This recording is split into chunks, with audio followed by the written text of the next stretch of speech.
শোনো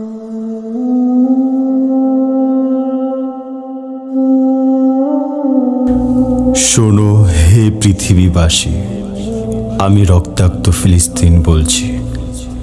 জানি তোমরা আমাকে ভুলেই যাচ্ছিলে। অভিশপ্ত ইসরায়েলের প্রতিটি আঘাতই যেন আমাকে বারবার তোমাদের সামনে তুলে ধরে, আর তোমরা প্রতিবারই আমাকে ভুলতে শুরু করো। অথচ আমি নতুন কোনো বিষয় নই। যুগ যুগ ধরে নির্যাতিত নিষ্পেষিত একটি পরাধীন ভূখণ্ড। শতাব্দীর জঘন্যতম অত্যাচারগুলো আমাকে নতুন করে ভাবিয়ে তোলে, জাগিয়ে তোলে নতুন উদ্যমে। আমি তখন দ্রোহের কবিতা হয়ে চিৎকার করে বলতে শুরু করি, হে তরুণ, তুমি ছুটে আসো আজ একটি বারের জন্য। দেখে যাও ওরা কতটা কঠোর, কতটা হিংস্র, জঘন্য।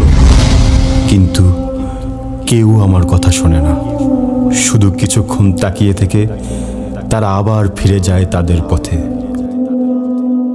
আমি তখন অশ্রুস্বজন চোখে এক অনন্য চিন্তায় ডুবে যাই। দুঃখের কবিতা হয়ে বলতে শুরু করি, এই কি তাহলে আমাদের ভূমি? আমরাই মরি একা। এখানে কি নেই হাজারো নবীর পদরেখা? কোরআনে কি নেই সেই আকসার কথা, কুদুসের মহাবাণী?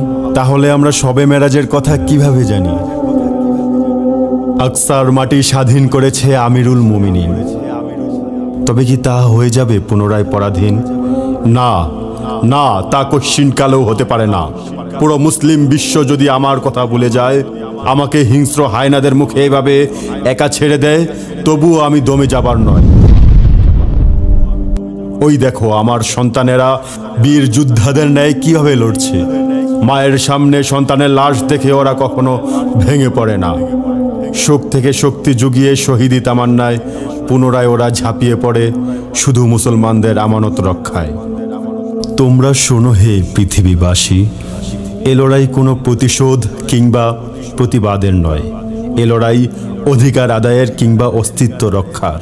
জাগো হে মুসলিম বিশ্ব, আমাকে স্বাধীন করার জন্য তোমরা আর বিলম্ব করো না।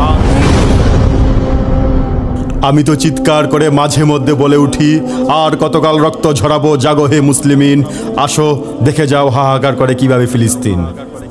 ধীরে ধীরে বাড়ে লাশের কাতার, সুখে হারিয়ে জমিন। এ ভূমির বুকে পুনরায় চাহে বীর সালাউদ্দিন।